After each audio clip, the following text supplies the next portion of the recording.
এই মেয়েটা কে বল না প্লিজ। একজন মজনু চলে আসছে। তোর কি মনে হয় ছেলেটা কি ওকে পটাচ্ছে? মামা, এই হেল্প করতে করতে কিন্তু প্রেমটা হয়ে যায়। তাহলে কি আমিও ট্রাই করব? অবশ্যই করা উচিত।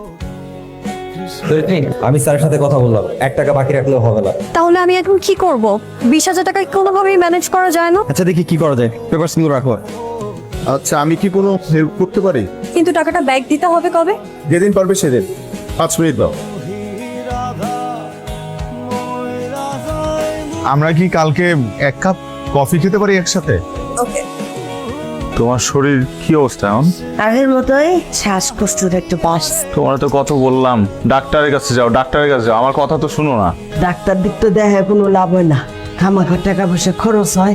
তোর আব্বাই সামান্য কিছু টাকা তোর লেখাপড়ার জন্য ব্যাংকে রেখে গেছে, ওইটা দিয়ে তুই লেখাপড়া করবি। আর ডাক্তার দেখায় কোনো লাভ নাই, আমার মরণ রোগে ধরছে। তোমার না খুব শখ আমার বিয়ে দিবা? ওই আগে লেখাপড়া কর, চাকরি বাকরি কর, তারপরে বিয়া। বেকার থেকে বিয়ে করবি নাকি? ধরিত্রীকে পটানোর জন্য তুই গাড়ি ভাড়া করছিস? ধরিত্রী দেখলে ইমপ্রেস হয়ে যাবে। ভাড়া কত নিল? 4000। একটা মেয়েকে পটানোর জন্য তুই 4,000 টাকা খরচ করবি? 4,000 টাকা? এতগুলো টাকার টেস্ট, এতগুলি টেস্ট না করে ওষুধ খাইলে কাজ হবে না? আপনার অসুখটা ধরতে হলে সবগুলো রিপোর্টই লাগবে।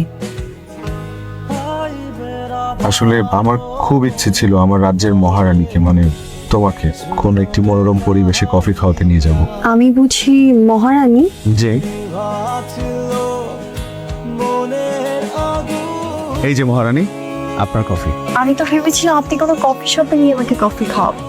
সেটা তো সবাই করে, আমি আমার মহারানীর জন্য স্পেশাল কিছু করতে চেয়েছিলাম। আপনি খুশি হন নাই? মহারানী অভিভূত, আবেগ আপ্লুত, বিমোহিত। মহারানীর কাছে একটা জিনিস চাইলে সে কি রাখবে? হ্যাঁ, রাখবে। কি ইচ্ছে যুবক আপনার? কি জানা, মন খুলে বলতে পারে। আমি মহারানীকে চাই। মানে আই লাভ ইউ, প্রেমে পড়ে গিয়েছে তোমার। আই লাভ ইউ টু বলতে হবে? হ্যাঁ। I love you two.